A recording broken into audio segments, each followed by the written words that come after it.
Welcome to Leaders Cultivating a Flourishing World with Dr. Maricarmen Esper. Today, we highlight Darcia Narvaez, PhD, Professor Emerita of Psychology at the University of Notre Dame. Dr. Narvaez researches moral development and human flourishing, drawing on multiple scientific disciplines. She is also the president of kindredworld.org, dedicated to fostering flourishing for all. This video will explore ethical character through an interview with Dr. Darcia Narvaez, conducted in Tampere, Finland. You can learn more about her work by watching the video Reimagining Humanity, the sequel to Breaking the Cycle. Thank you for watching Leaders Cultivating a Flourishing World. Remember to subscribe for more content. Welcome to the program Leaders Cultivating a Flourishing World. I have the honor of being with Dr. Darcia Narvaez in Finland in a conference for the Association of Moral Education. And it's my honor to have an interview with her. Thank you so much, Darcia. Thank you so much for having me. So I would like to make this question. When and how did you start working on moral development? Well, I think the seeds started when I was a very young child. I spent half my childhood outside of the United States and half inside, and I could not understand why there were some children in the world who were not going to school like I was, but they were selling gum on the street corner. And then I would come back to the United States and see overabundance and over materialism and injustice. I could not understand it, and I wanted to know why. And so my journey through my careers has been in part trying to answer that question. And so when I found the field of moral development, I thought, yes, this is going to answer that question. Yeah. And so what has been your interest in a specific in moral education? As you just mentioned, these topics, which one you brought your interest more? Well, when I discovered the field, I found Jim Rest's 4-component model of moral behavior. So I was trying to figure out, how do people make such horrible decisions, and why is the world unjust? Well, this 4-component model tells you how things can fail in moral development, moral behavior. So you have to be sensitive and interpret the situation and notice and have empathy. That's moral sensitivity or ethical sensitivity. Okay. You have to make a good judgment, and then you have to be motivated to follow that judgment that you think is the best action. And then you have to be able to follow through and take the steps and be strong enough to fulfill the behavior. But you can fail at any point and not notice that there's an ethical or moral issue. You could make a bad judgment about it. You can be not motivated, and you can just be weak or not know what to do and how to fix whatever it is. So that theory for me opened things up. And so I ended up using it to develop program guidebooks for classroom teachers on how to integrate skills in each of these areas into academic instruction. So I spend a lot of time on that. That is very important, because then we can provide an education that will have an approach to those problems that you saw, that inequity, no access for education, etc., no, for the children and the youth in the world. Yes, and so it means that everybody has skills to develop. Yes. That there's, some adults aren't sensitive, or don't make good judgments, or aren't motivated, or don't know what to do. And so everyone all throughout life needs to keep working on more skills. Yeah, I think that is very important. Have the awareness that we can develop skills, gifts, and talents in our life. We can cultivate good values and virtues. And if informal education or extracurricular education, we can have the opportunities to being helped to develop our skills and help the world to be a better place, that is great in education, I think. And what do you mean about sensitivity? Ethical sensitivity means that you've noticed that someone is in need or an ethical problem has arisen, and it's a combination of things. So it's interpreting what's happening. You know, do you notice and do you know what it means, all this information? Like being aware of the problem. Right. And then what is your role? Can you do anything? If you see someone crossing the street and they fall down, am I close enough to help them, or is there someone else nearby? Do you feel, is that someone I like or not, or whatever? And all these things are interrelated with the other aspects of motivation and action. It gets, you know, the academics like to put things in little categories so you can measure them. But it all gets twisted together. Yeah, thank you. Another question. Can you please, Dr. Narvaez, can you please share with us some research that you have made? Well, my newer work is on the evolved nest, and that is the species normal way of raising children and maintaining our cooperative nature. And so we are doing studies of prenatal, before birth, to many years later. And we also ask adults about their childhoods, and we can relate that, how loving and supportive and welcoming, and how much play they had as a child, how much family togetherness, how much affection, those kinds of things, how much play in nature. Those things are all related to their health and well-being and their social and moral capacities later. And so the more of the evolved nest you have, the better your neurobiology is, all your health, your physiology, your psychology, and your ability to get along and cooperate with others. That's very important. How can we learn more about that? Well, we have the website evolvednest.org, and we have many tools for people, checklists and videos and podcasts and essays to learn more, Learning Center there. That's great. Yeah. We have the access to that research and information, and we can learn more and apply that in our families or in schools or That's right. for the society, in the business, in the companies, everywhere. Yes, that's right. We The can all goal- nest each other. We can help each other feel welcome.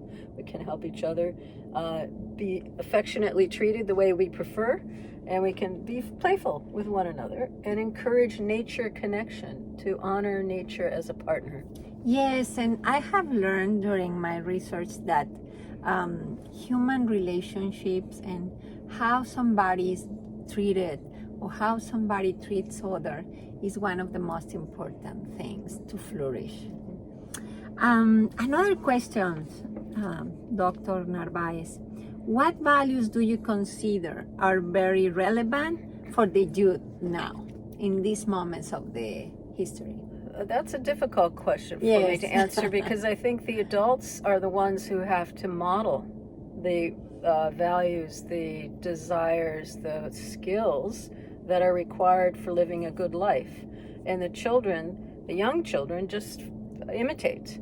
And they do what the adults do. It doesn't matter what you tell them, because that's their brain is working. It doesn't work in that way when they're under 7. Under age 7, they're just following what everyone else is doing. And so it's a very sensitive period for building good orientations to being cooperative, to being caring.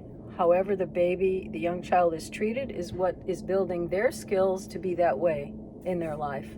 So I think the adults need to follow the evolved nest practices in order to raise the loving nature of the child, the cooperative nature. And you know, this is very important, because sometimes we, the adults, we think we are adults, we already are done, and that's our character, that's my personality.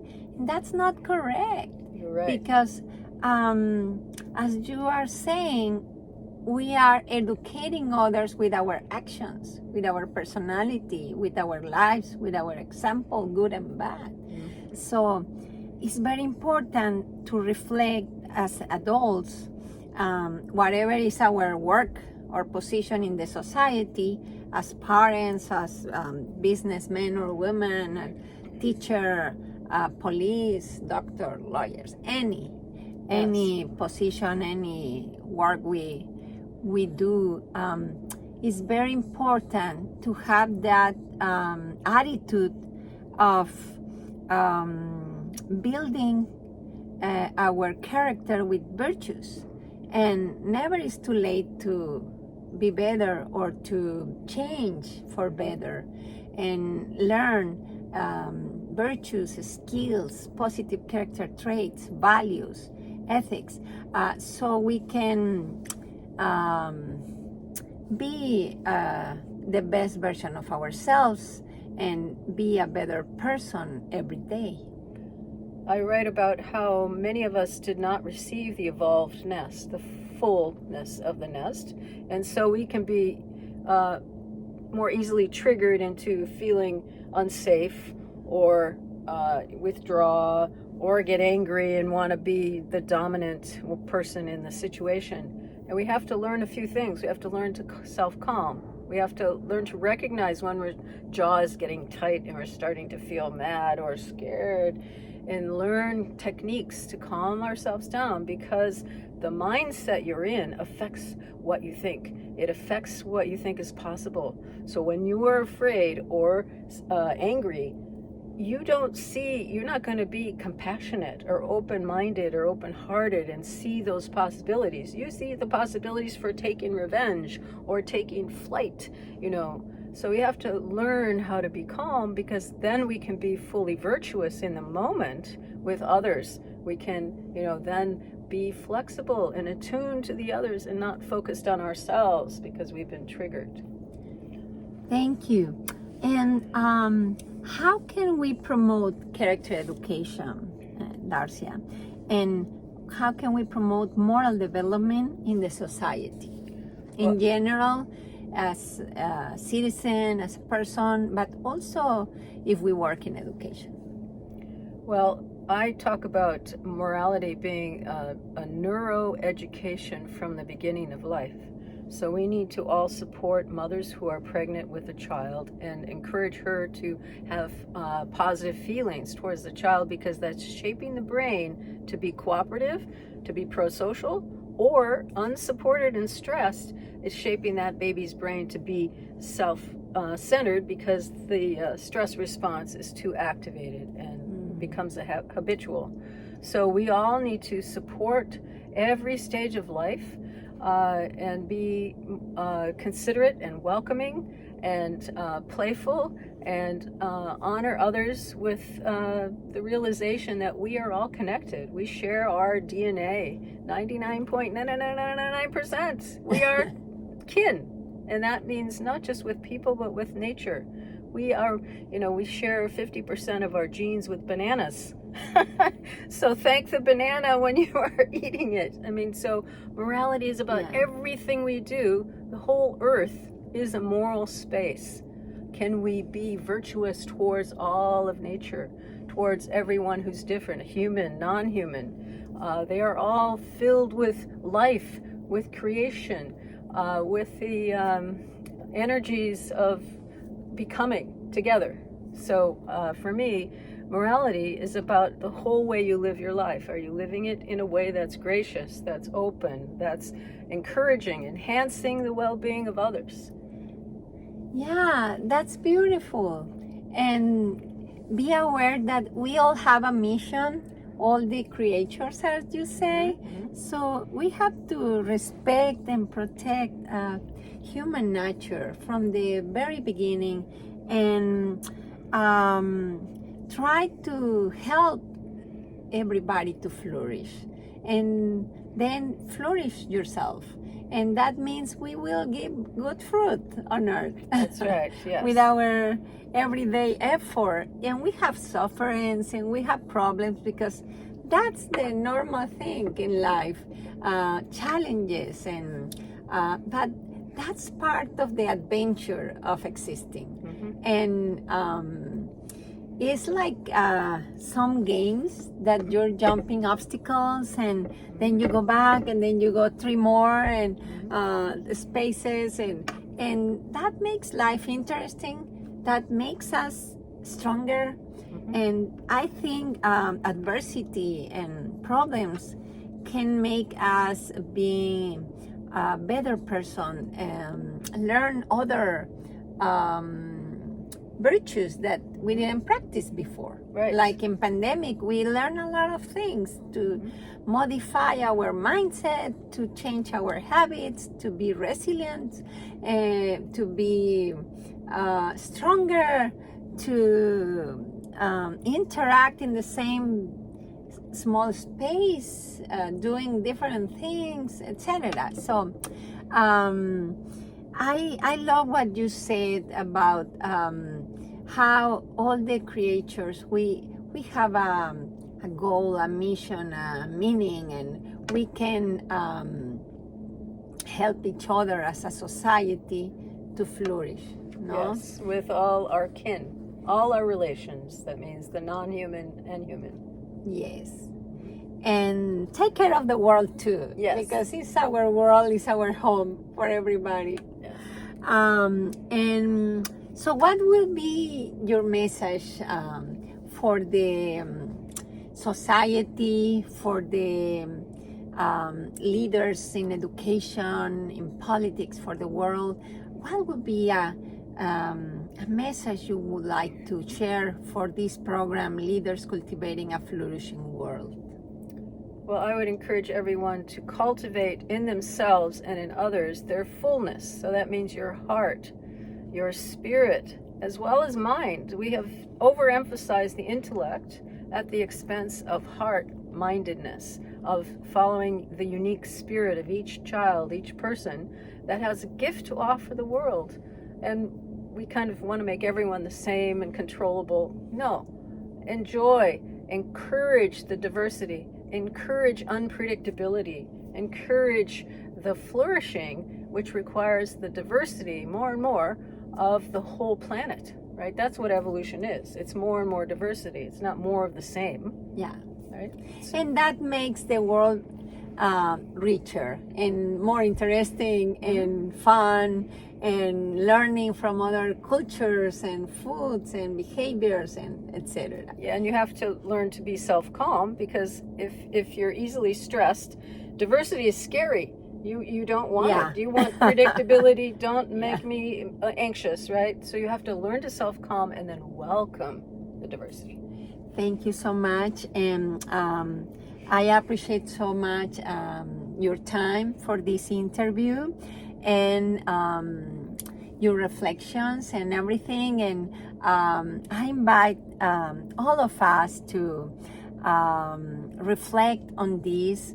How can we be agents of change in our society in a positive way, so we can help others to flourish, we can take care of our beautiful world, and we can flourish ourselves to serve others with love.